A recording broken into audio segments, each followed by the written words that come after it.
Um, Now, I've heard a rumor, and I don't know if it's true, that we may have some Free Software Foundation people here today, which I think would be great because um, they may have some questions that we're happy to answer, and I think that'll even liven things up a little bit more.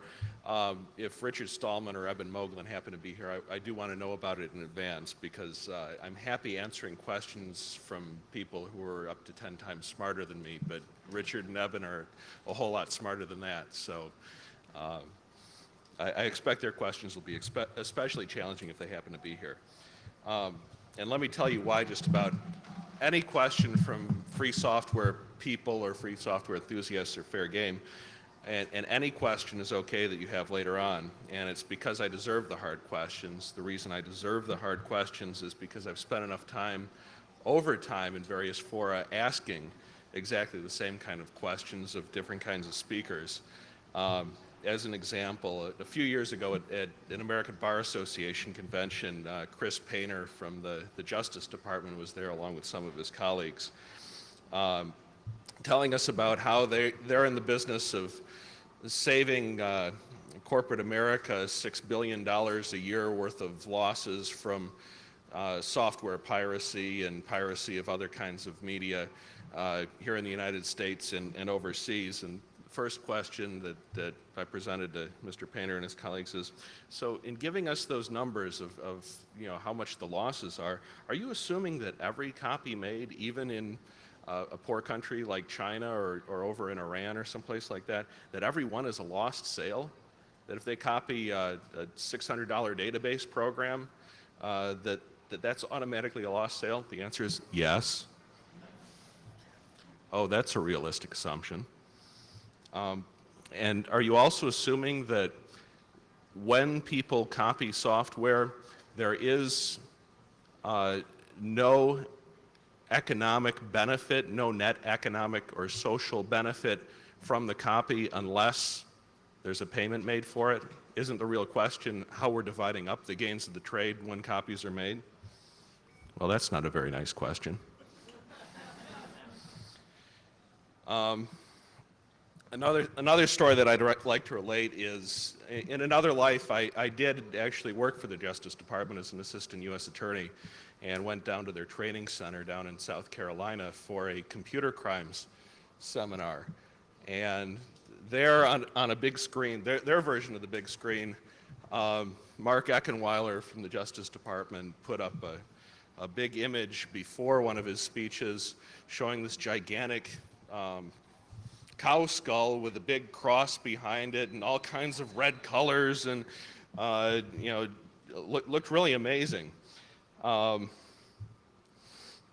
And basically that image and stories about 2600 and the cult of the dead cow were the booga booga that they used to scare all of the baby AUSAs, and about half the audience were people from the military, about all the dangers of hackerism and the hacker community. The other remarkable thing about that presentation is that Eckenweiler basically spent a long time showing us the wonders of visual traceroute and what a remarkable tool that is, and most of the audience was pretty amazed that such a piece of software existed. At which point I realized, these government people don't really know all that much about what they're talking about, and I'll bet those CDC people are pretty damn cool. During that conference, I took the time to ask one of the people from the Justice Department, so if computers in the United States are attacked by an enemy abroad and you hack back, now, and you do it without the approval of a judge, would that mean that whoever's doing the hack back, even if they're in the government, would be violating a criminal statute? The answer is yes. The people from the Pentagon didn't like that. They started shouting all kinds of things about national command authority and other words that a civilian lawyer like me has never heard about before. And I've actually done the same thing on occasion, even at a panel here at H2K2. I remember pointing out a couple years ago that there's at least a tangential correlation between the costumes worn by hacker types in courtroom proceedings and the outcomes that they've received. And sometimes it helps to pick your battles and wear a tie sometimes in court if you really want to persuade the judge that your legal position is right. Fight about the law, don't fight with a man about who's going to wear a tie or not. Needless to say, I think that was about as well received as the questions about copyright by Chris Painter. Now, before getting on farther with the talk, let me make a plug for the Electronic Frontier Foundation. And I think a lot of other people have made a very similar plug here, especially if you personally call on them to provide some sort of assistance or help. Make sure to make a contribution for what that help is worth in terms of their time. Even if you don't call on them this year for some kind of help, support anyway, because sooner or later you're going to need it. And the most important thing, for God's sake, don't wait until the last minute to call them. Just earlier this week, I'm one of the attorneys in their network that receives referrals from the Electronic Frontier Foundation. And I got a call on Wednesday from somebody saying, I've got a really bad trademark problem. My answer is, well, I'm in the middle of a deposition right now, and I really can't answer your question. I can't take a lot of time to do that, but I am going to be in New York, where you are, on Friday. Can we meet then? His answer is, well, on Thursday, I've got to meet with the other side. So, and you're calling me the day before? Please make sure to give the lawyer who's going to help you enough lead time to understand the case and to give you good legal representation if you do need help on anything. Now, moving on to the cult of the dead cow and what they're doing in terms of hacktivism and getting software out there to promote human rights. Another one of the interesting questions that I've asked on their behalf, this was shortly after they contacted me and said, well, we've got this really great piece of software. It contains strong encryption, and it's going to enable people in China to communicate out past the firewall and this and that and the other thing. And I said, well, that's really terrific, but if it's strong encryption, you've got an export control problem. And I'm sure that most of the people in the audience here know how the US government has used export controls as their major means of regulating strong encryption technology. And so the question that I asked, and this is while the Bush administration is in charge of the Commerce Department, is, well, can the people who wrote Back Orifice please have permission to export stronger than triple DES? I think it's an AES system.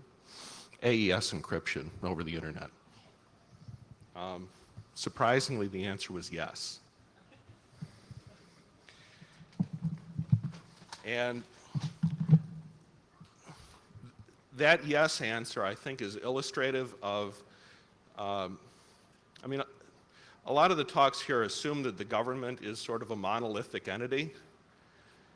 That's not entirely true.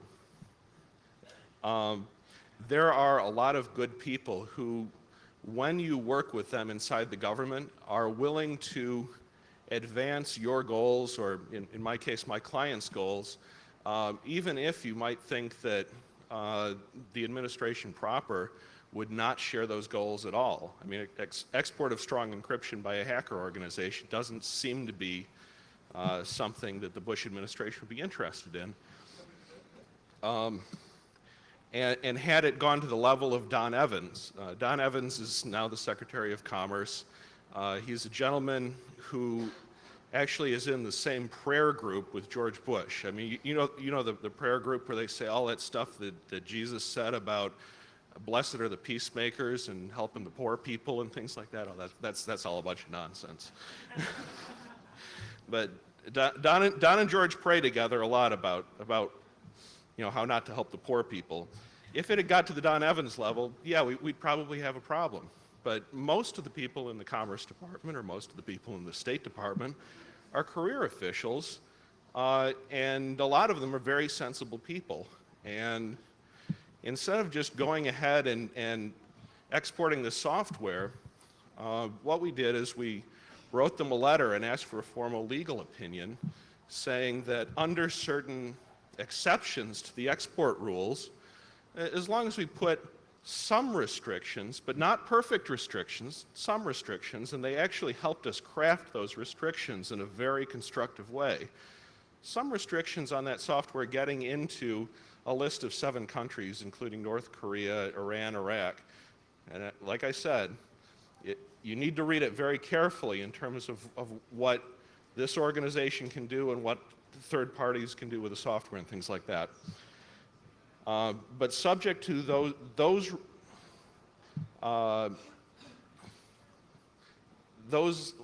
details built into the distribution method, we could use servers in the United States of America as a platform to broadcast this strong encryption software all over the world, including into China, which I think is a tremendous win and a tremendous victory for both the end users and for the organization that's trying to promote human rights through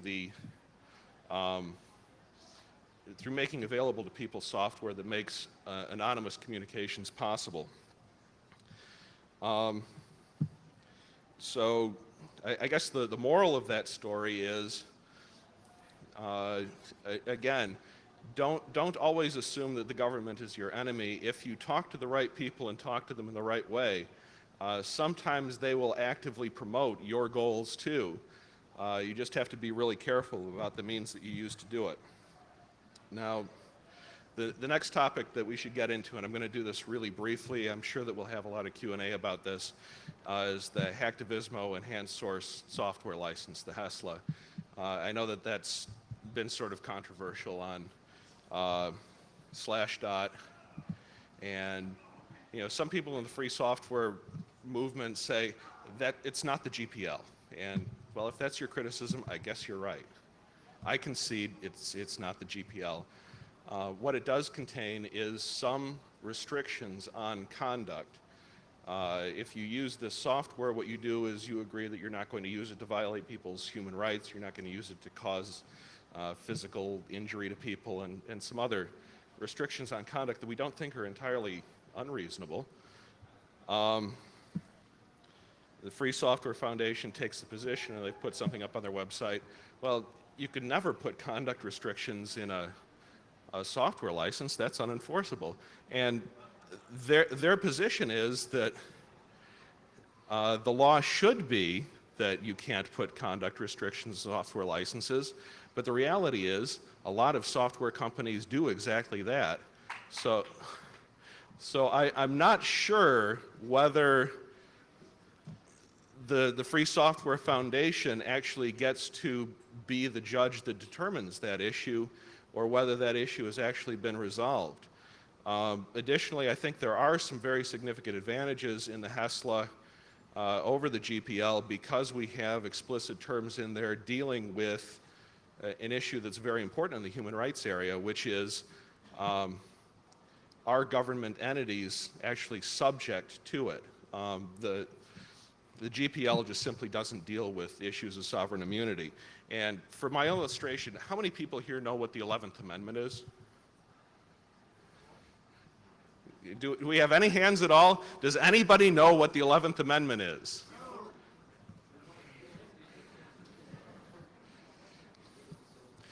Well, let me ask you this. Can you sue the government of any state in federal court? Well, you can in some cases if they're violating civil rights that are protected under the 14th Amendment of the U.S. Constitution.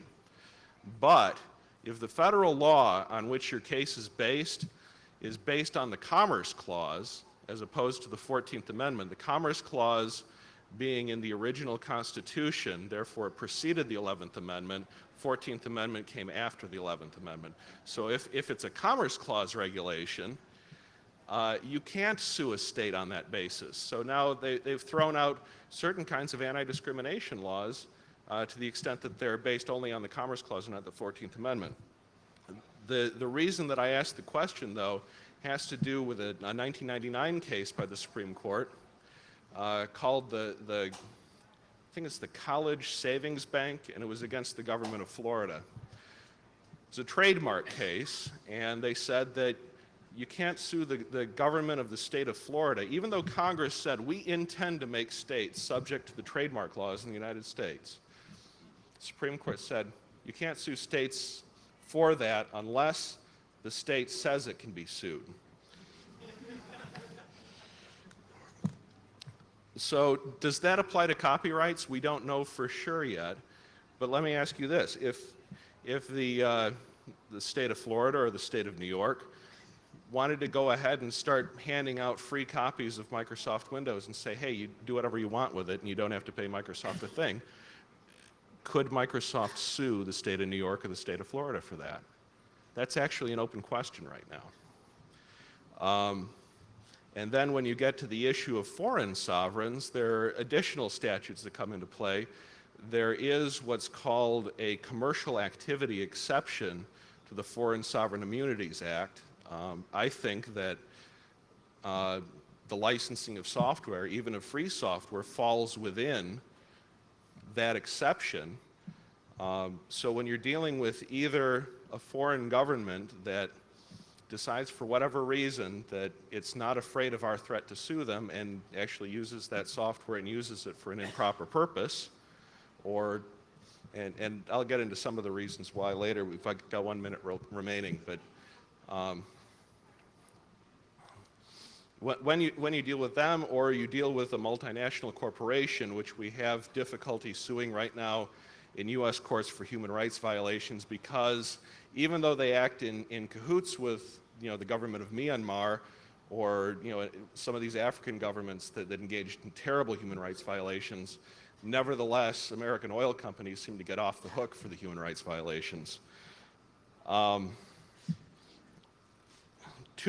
the extent that this software license can somehow enter the mix, it may provide, and I'm not going to say it definitely does or definitely doesn't, but it will be tested in court someday eventually, and it may provide an additional avenue to get in and to do at least something to deter and to compensate human rights violations. I think my time has expired, so let me sit down. I'm sure we'll have plenty of questions later, and thank you very much.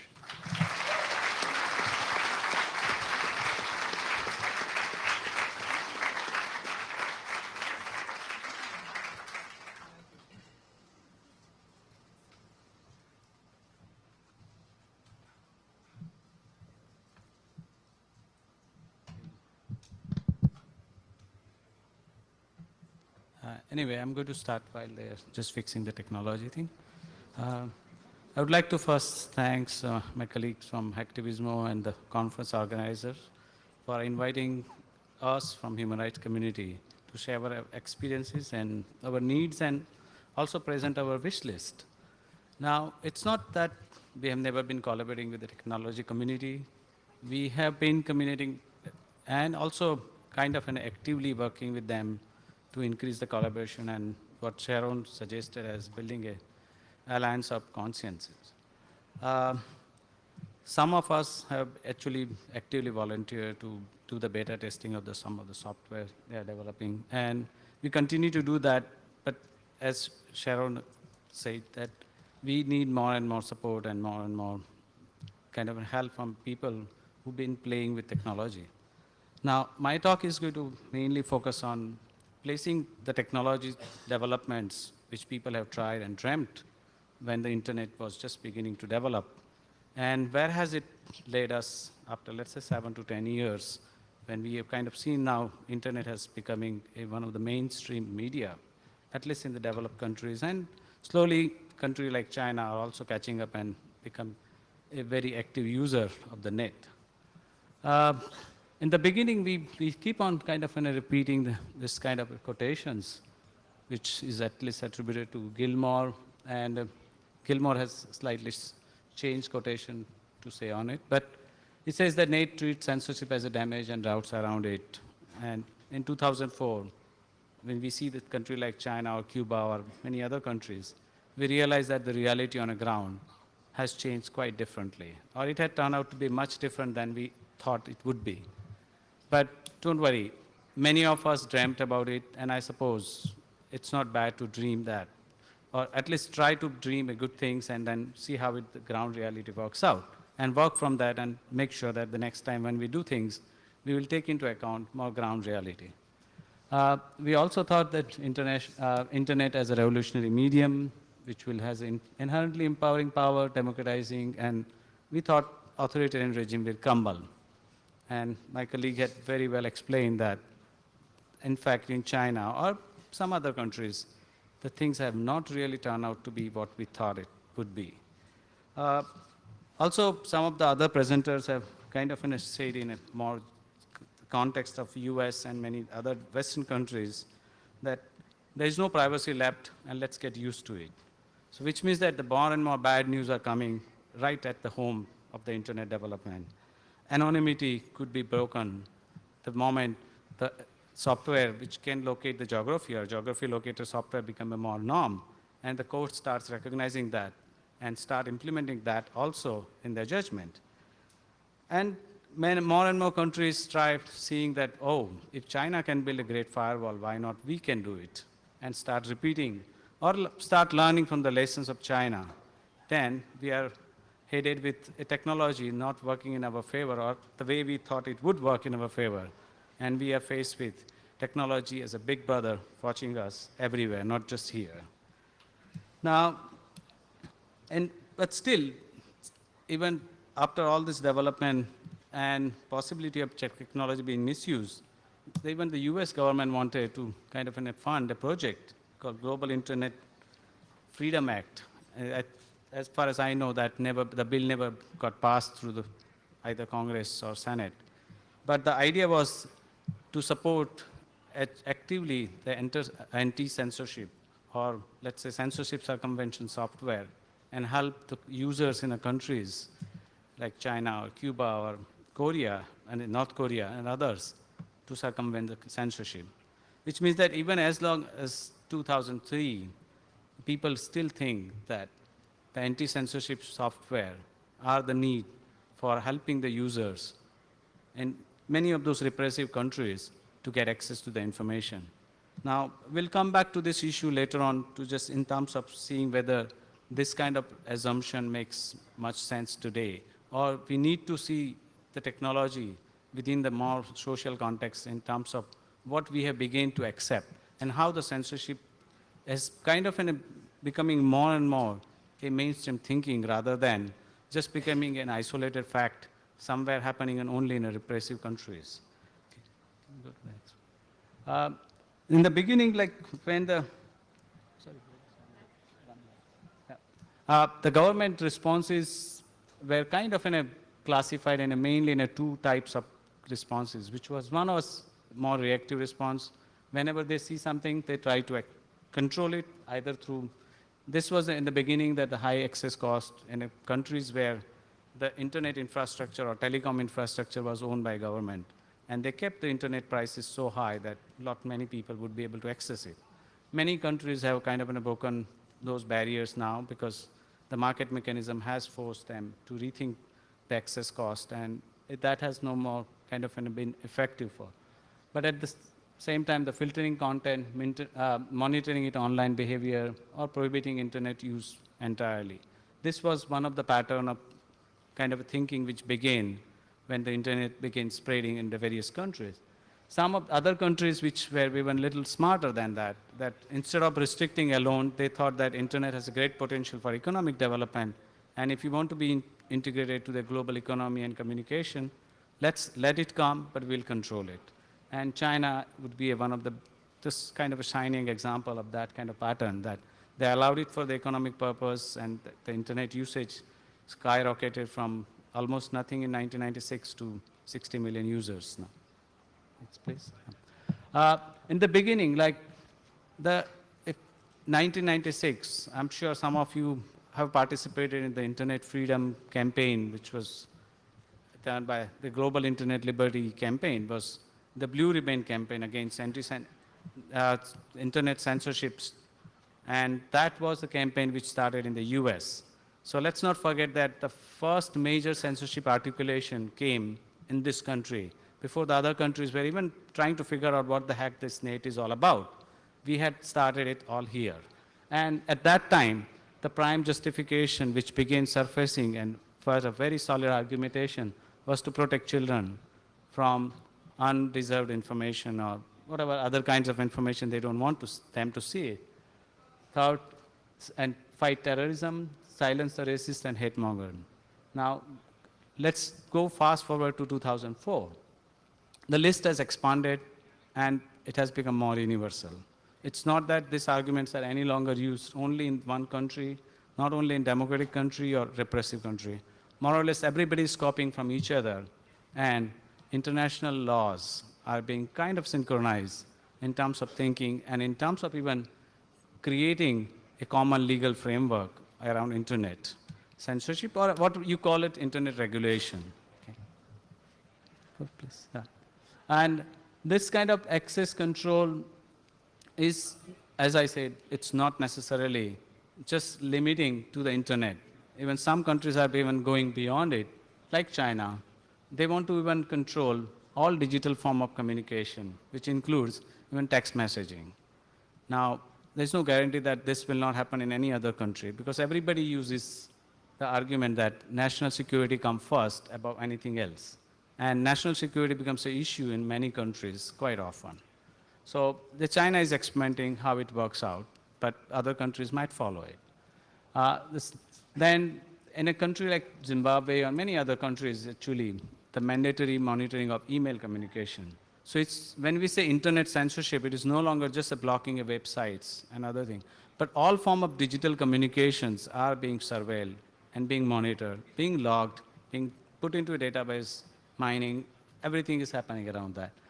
Now then, the data retention laws are also becoming more and more universalized. In the sense, initially it began with one country, then they said, okay, let's have a cross-Atlantic regulation around it, or cross-Atlantic agreement on data retentions, and those laws are soon likely to become kind of in a more or less universally practiced laws. Also, it's no longer at the stage of legislation alone.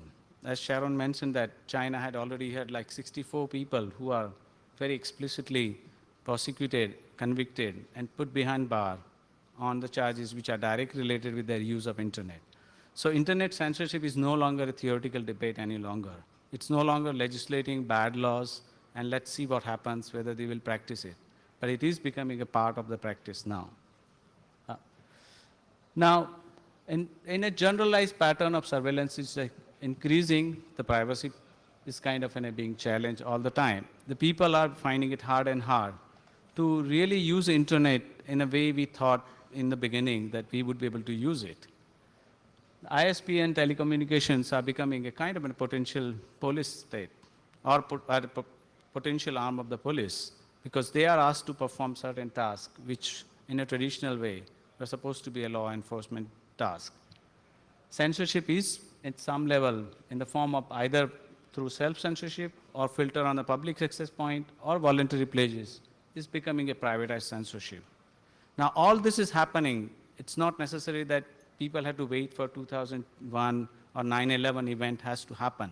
This has been a gradual growth of our thinking, which is being kind of modified to accept that we need all this thing to secure ourselves. And that thinking is kind of getting accepted, and legislative process are being kind of going without being challenged. And in this one I already covered. Next one. In a global way, now we have one more argument to justify all this kind of, let's say, restriction on the free expression on the net, as well as even in another form of practicing a civil liberty, is terrorism. And terrorism is used to justify repression and restriction on all types of free expression. Same way, governments are kind of trying to get immunity from the criticism unfair practices in the name of kind of, let's say, protecting us from against the terrorism or protecting the national security. In that environment, the impact on the global human rights is going to be very serious. And we have already begun when the debate around Abu Ghraib happened. In this country also, people began saying, maybe we don't need international laws. Maybe torture is essential. And if that starts happening, which means that we began with a one dream 10 years ago when we thought internet is a liberating kind of a medium, and it will allow us a global community, freedom, and all kinds of benefits. And today, in a changed environment, people here also begin thinking. Now, if this could happen in the birthplace of internet, I'm not sure how much the global community around the globe can expect their own government, which has a very weak, it's a history of democratic practices or even civil liberties, can expect to protect the rights of the user. Now, it's in that sense, we would suggest that maybe in the future, when we think about any medium or when we think about any technology which can have an impact on a society, at that time, we might want to place those technological development or our own role within the larger context of censorship, freedom, and human rights. In that situation, we have a better chance to understand and maybe have a modest dream about what this technology can really do it. Thank you very much.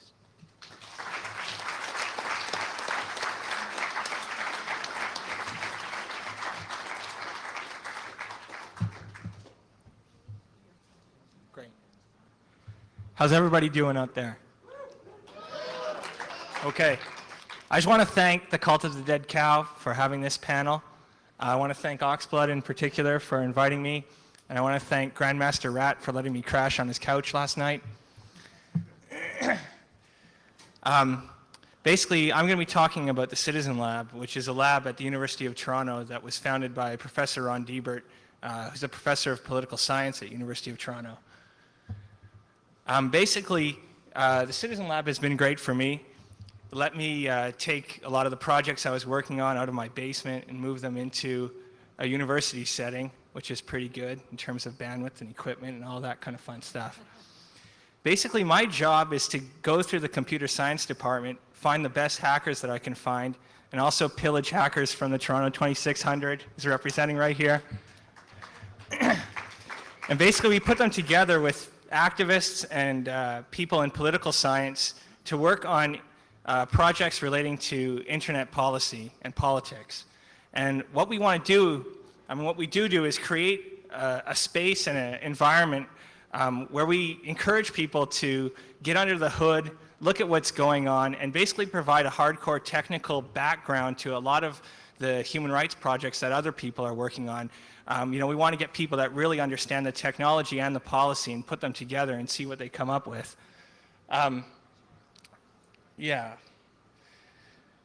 Basically, you can go to the next slide.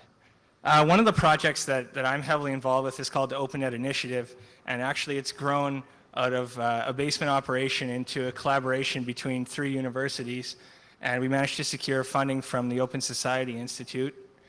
Basically, we're looking at internet filtering and surveillance practices worldwide from a technical and policy point of view, as well as looking at the circumvention technology that others are developing and developing our own. We're interested in a lot of questions relating to internet filtering, not just what's blocked and how, but who's making the decisions and how are those decisions made, what involvement does the public have in those decisions and what do they know about it. And some of the I'm going to talk a little bit more in detail about some of the projects that we're working on. One of them is to put together a sort of Friendster/Orkut of internet filtering in these countries. So, who are the heads of the ISPs? Who are the people in government that make the decisions regarding the internet and regarding internet filtering? And kind of do a social network map and see, in a lot of countries, these people are related to each other or they have some kind of connection with one another. And we want to map kind of how the decisions are being made at a policy level, as well as we want to map how this is being implemented on a technical level. To do this, we have established a human-based network, what we call H2H, hacktivist to hacktivist relationships with groups that are working on these issues in the countries. And this is extremely important. We also have a technological network so that we can do the testing of internet filtering worldwide. I just want to talk about the human-based network because that gets overlooked a lot of times, because you can find things technologically, but it's the context that's really important when you're dealing with internet censorship. You know, a lot of countries block porn and other kinds of things. Yeah, if you look at my logs from the testing box we have at University of Toronto, they've emailed me a few times because visiting hundreds of thousands of porn sites kind of sets off some red flags with the university. But basically, these people provide the context, and the technological research that we develop also enables them to challenge these practices in their countries on their own terms. Basically, what we do from a technological point of view is we get access in these countries in a variety of ways, depending on the security situation in those countries and how much risk the individuals in those countries are willing to take, because they are putting themselves at risk. For us, it's research, but for them, it's a serious concern.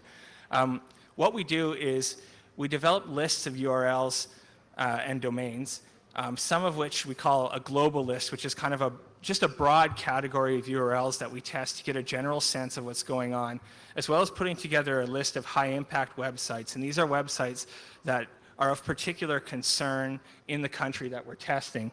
And what we do is we run through these a number of times. The first time is just basically a GET request. Can we get it or can we not? Record the headers and send that information back to the lab for analysis. And anything that doesn't kind of match up, because we test one connection from our testing location in University of Toronto and another connection from the remote computer. And if the headers don't match or if something's weird going on, we flag that as kind of being odd. Because there's a lot of different behaviors in terms of filtering, depending on the type of filtering that's going on. If they're filtering with a commercial application or something that gives you a block page, that's actually good for us because it tells you can't go here because we've blocked it. In other situations, you just get different headers. We'll get a 200 and they might get a 403 or a 404 or whatever. And in other cases, you don't get anything at all. The connection just dies when you try to go to a banned site. You don't get any headers back, you don't get anything. That's sort of how we classify the URLs that we test. And then the second run, after we've determined that something weird is going on, then we test with TCP traceroute and see how far up the chain we can go before it dies.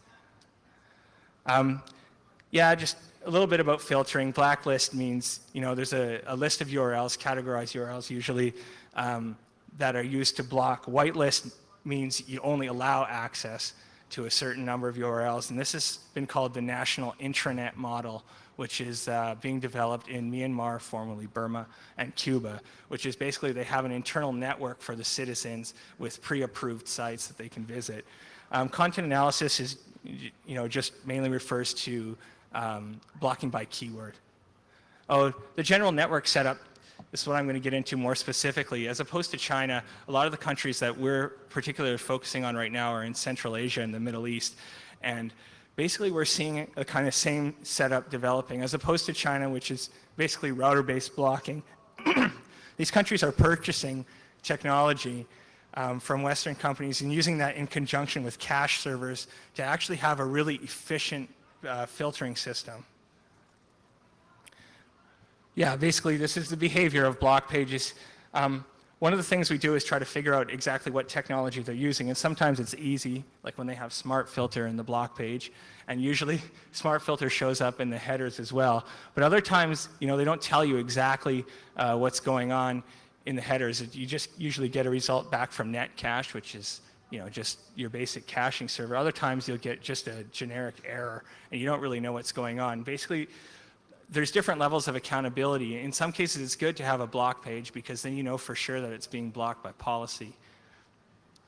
In Uzbekistan, they're actually pretty interesting. Instead of giving you a block page or a timeout, they actually redirect you to another site. So here we have Birlik, which is an opposition party, and Stop Dictator Karimov. Karimov is the president. And these redirect to weird MSN Search and some weird Russian site. And there's been reports from users there that what they'll actually do sometimes is make a fake website of the opposition party. And then when you sign up for their email list and other things, well, they all have it. So that's kind of sneaky. I'm going to talk a little bit specifically about Saudi Arabia. There's been a lot of work done on filtering there, and I've been working on it myself. And it's a good kind of profile to counterbalance what's going on in China. Basically, they have a very centralized system. They have a big farm of cache servers and proxy servers located at the ISU, which is way up on the chain. So all of the ISPs and universities and everything else that's underneath that are all subjected to blocking at this one centralized point. So it's pretty easy to test and get a good sense of what's going on there. They have block page filtering, which is a page comes up, tells you, hey, you can't go here because we've blocked it. And they have a blocking request form and an unblock request form. I filled out the unblock request form a few times, but nothing happened. One of the things that we're working on, we'll call it a fingerprint, but it's not really a fingerprint, is basically we want to figure out when commercial technology is being used in these countries to filter on a national level, we want to figure out what it is. And one of the ways that we've come up with is, can you flick the next slide? Is to look for miscategorized URLs. Here's an example. Teenpregnancy.org is classified in Smart Filter as health and some other categories, which is generally okay, which means that you can get to it if those categories aren't being blocked. By the way, Smart Filter and WebSense have a filtering category called NGO/advocacy groups, which is basically, a handy category for regimes that might want to filter these groups. They just check it off on the box and go about their business. But you'll notice that teenpregnancy.org/teen is misclassified as pornography. There's nothing pornographic there. It's an error, probably because of teen in the domain and teen in the path kind of sets off their automated process. They claim to manually look at all the URLs in their database, but they don't. So basically, what I do is I put together lists of these misclassified URLs and I run them, and for different commercial products. And if I'm getting a good high hit rate on blocks for sites that shouldn't be blocked, it tips me off pretty well as to what commercial filtering system they're using. And actually, in Saudi Arabia, if you look in the content of the block page, you'll see they insert this special tag, and when it's a smart filter block, they have filter equals SF, and when it's a block that they've added themselves, like Arab Times, which is not in the smart filter database, it says local, so it's easy to tell what ones they've added and what ones are blocked default by smart filter. Recently, Reporters Without Borders put out an advisory about some gay websites that were being blocked in Saudi Arabia, and they were blocked because I checked. But the thing is, they weren't blocked because the Saudis wanted to block them. They were blocked because they were miscategorized by smart filter. So a lot of these countries that are using these commercial applications to do their filtering, I mean, really it's a problem of having proprietary lists that people can't check. And so people are subjecting entire nations to filtering based on the decisions made by a company on information that they won't let us scrutinize.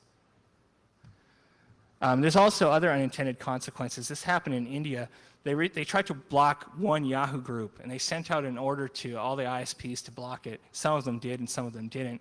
But most of them didn't have the capacity to filter, so they just blocked the IP address of groups.yahoo.com. So all of the Yahoo groups were blocked until they finally figured out how to block just the one. Well, some of the ISPs anyways. The other thing is recently HinduUnity.org received the same treatment, but there's a bunch of other sites hosted on that server that are also blocked. And in terms of countries where filtering is done within a sort of legal environment, this is good ammunition for people that are fighting because there's no order to block those sites, yet they're blocked. And so they can take that to court and challenge the governments in an open way. Moving on to circumvention technology, one of the things we're working on is called Siphon. It started kind of off as a side project, and I haven't had a lot of time to work on it. But basically, it's nothing new, and it's really simple. All I wanted to do was make a really simple application that non-technical people could use that was really similar to existing products that were out there, except for with just ease of use as its main priority, and taking into account some of the vulnerabilities that people had talked about those existing products. The main one I pillaged was CGI proxy, which is really awesome and a lot of people use it. But for non-technical people setting up Apache and ModSSL, they won't do it. And it needs to be made really easy for them. So we actually coded it in Python. Basically, it's an SSL web server and provides the user with a web form. They put in the URL they want to go to. It rewrites the the URLs to point back through the proxy and delivers it to the user. It's we use Pi2exe for Windows to make it nice, so they just double click on it, it starts up, and it's we try to keep the options pretty limited. We have bandwidth throttling so that if you don't want your use up all your bandwidth letting people surf through your connection, you can, and user management. But the main thing that we wanted to do is sort of replace the idea of a technological peer-to-peer network with a human peer-to-peer network. So the problem with peer-to-peer networks and circumvention is that if you use a system that relies on nodes knowing other nodes, if they can node harvest, so make a new account and connect into the network and get an IP each time, they just start adding that to the blocking list. The same is true for distributing, URLs to public proxies and things like that, is that if the people you're targeting with the information can find out about it, so can the people intercepting and looking at that information or monitoring these groups. And so what we wanted to do was make the requirement basically that you have to know somebody outside of the country to run this thing for you. It's not a service. It's not a public service that you would let people. It's just for people that you know. And we thought if we keep it really simple and kind of low tech like that, that it has a better chance of survival. And along with the people that are working on public proxy systems and all that kind of thing, we just thought it was a good addition.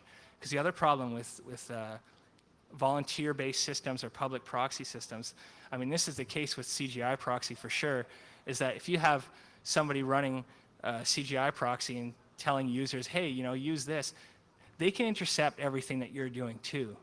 So the other problem with it is self-signed certificates. Those can easily be subjected to man-in-the-middle attacks, and people were pretty concerned about that. The other thing we wanted to do is start a resource where basically we would collect projects that other people were working on and look at certain scenarios where they would be effective, so that if there were groups or individuals that wanted to implement these products, they could look at it and say, yeah, my scenario fits this situation, this product is what's the best for me. And also, look at if there was any particular problems or glaring errors in the design of the system, kind of point those out. So we did that with IBB, which also runs Voice of America. They contracted with Anonymizer to provide web-based circumvention systems to people in Iran. And it works. But the problem is that the system designed to get around filtering filters. Because if any of you run public proxies or CGI proxy, most people are looking at porn. And so they set up this system to block access to porn, except for it was done in a really horrible way. Basically, it was done by blocking keywords and domains. So if the domain name, not the path, just the domain, contained any of the keywords, you couldn't go there. So you couldn't go to georgewbush.com because it's got Bush in it. And you couldn't go to a lot of US embassy sites because it has ass in it. You couldn't go to any site that was .tv because it has TV in it, a whole domain name, and the same with MY for Malaysia. I mean, it was a completely ridiculous system. We found, I think, 82 of these words, and we tested them from connections in Iran, too, to try to find sites that were double blocked. So sites that were blocked by the Iranians and sites that were blocked by the system that they're supposed to use to get to these sites. We didn't find many, but we found a few. The other thing is that when you go to these anonymizer sites and you translate the Farsi, it tells them that their anonymity is protected, that they're not at risk from hackers or governments that might want to spy on them, but it's all in plain text. So they're giving people this false sense of security when their communications can easily be intercepted. Yeah, they can circumvent properly, and yeah, the URL that they want to go to is obfuscated, but the content can easily be sniffed. So basically, Anonymizer has an SSL option for premium users. I guess that's not good enough for the Iranian people. So the main thing I kind of wanted to end with, which is Oxblood's idea of hacktivist to hacktivist networks, and that it really takes developing relations of trust with real people and not just relying on technological solutions to these problems. Users are being encouraged by people, a lot of times these sort of third-party brokers that tour around and visit with different NGOs and recommend software to them. So there needs to be a pretty good audit of what's available out there so that groups can make informed decisions for security needs that fit their specific purposes. Because there's different climates in terms of security in different countries. So some solutions that might not be completely fully secure might work in a situation where the consequences, aren't too bad. And that's something that we have to do, working really closely with these groups, especially in terms of development. It's not enough to just develop some new cool technology or whatever the latest thing is, because in a lot of the cases, I visited NGOs where they got 15 users sharing one 56K dial-up. I mean, they just can't. The bandwidth restrictions are huge in a lot of developing countries, and also really ancient operating systems, and pretty much everybody's running Windows. People are slowly migrating to Linux, but Windows is sort of what everybody runs. I guess I'm running out of time here. I have a couple of sort of suggestions that people have told me in terms of types of technology that they'd like to see be implemented, in addition to knowledge transfer and training and things like that. Is one, requirements that projects sort of have a firm commitment to support, because groups, a lot of times people will go over there, install stuff, teach them how to use it, but then there's no support over time. The other thing is things like remote backup systems that are really easy to run, because now that groups are becoming part of the WTO, and as part of that they have to crack down on piracy, they use that as an excuse to go and seize computers of NGOs, because most people aren't using legitimate versions of Windows. Oh my God. And so they use that as an excuse to seize their boxes. And so at the very least, they'd like to have their data stored somewhere else so they can at least recover from it. I don't know, a lot of really simple ideas like that. The main point is to put a really user-friendly, interface on them so that people don't have to be too inconvenienced, because if it's too much inconvenience to use security, a lot of times they just won't. So that's my sort of thing that I like to get across to everybody, is that it's more than just development. We actually have to start developing these human relationships with people. Thanks.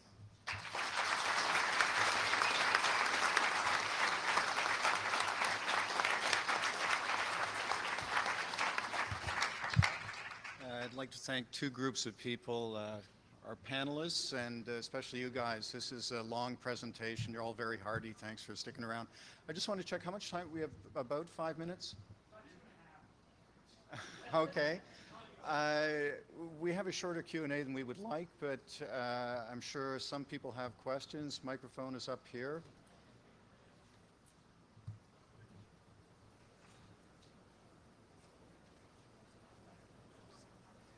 Hi.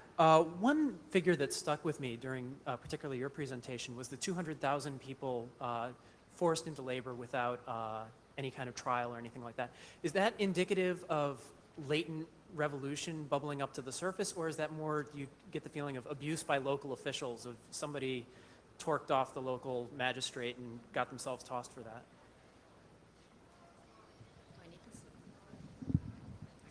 Is this on? Yeah. There are a range of different reasons why people are put into re-education through labor.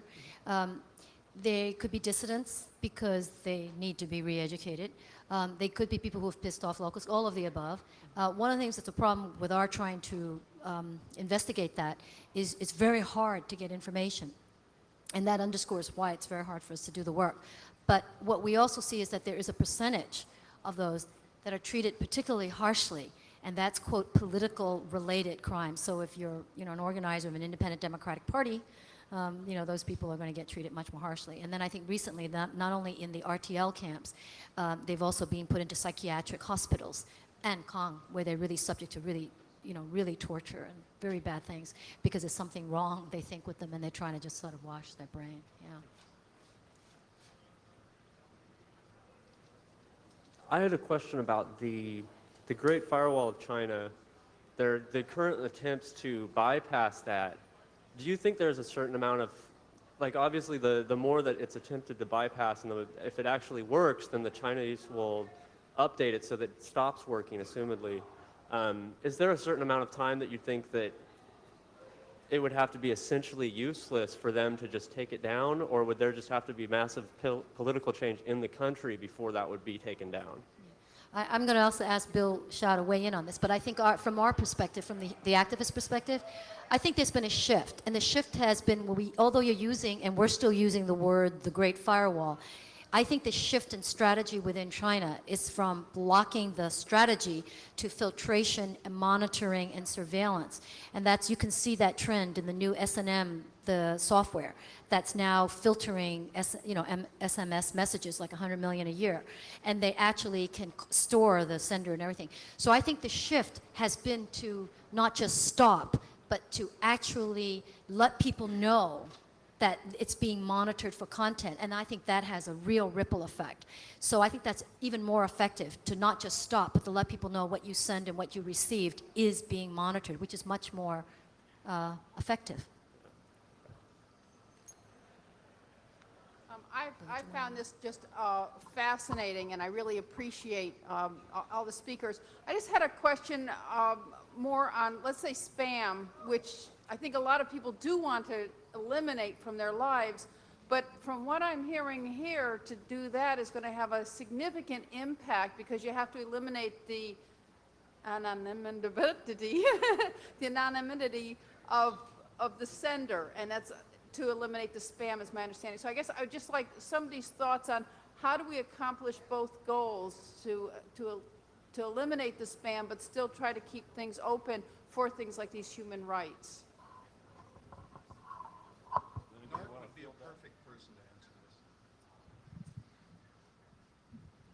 this.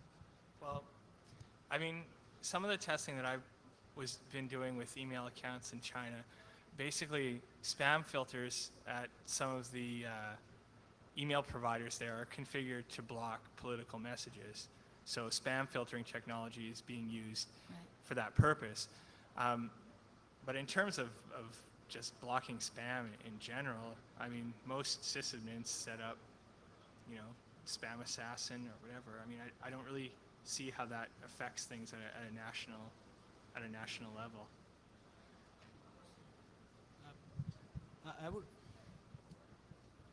I would like to just add that this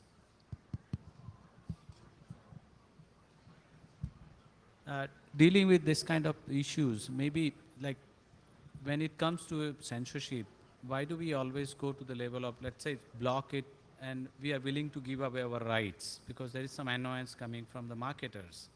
Why not we use the same mechanism which has encouraged, because the spam has a very strong connection with the way the marketing concept have developed. So instead of dealing with that to a level of, like, the first thing we do is sacrifice our civil liberty because we are annoyed. Instead of going to a solution, it's like market-based solution is being promoted all through in terms of getting all targeted marketing and everything. So if we apply that principle to deal with the spam, that if it is being discouraged so much, the consumers stop buying on anything which has come by spam. And the way we have encouraged and allowed even the direct marketing to continue to go unchallenged, it has got extended into an electronic form in terms of a spam. I think that may be a better way to even start thinking about it, rather than just letting our anonymity go because we want to deal with the spam.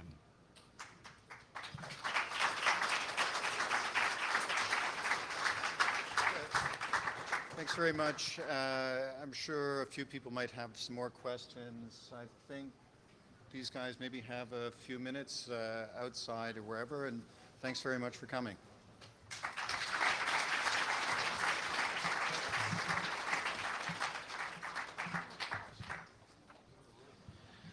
Coming up next, we have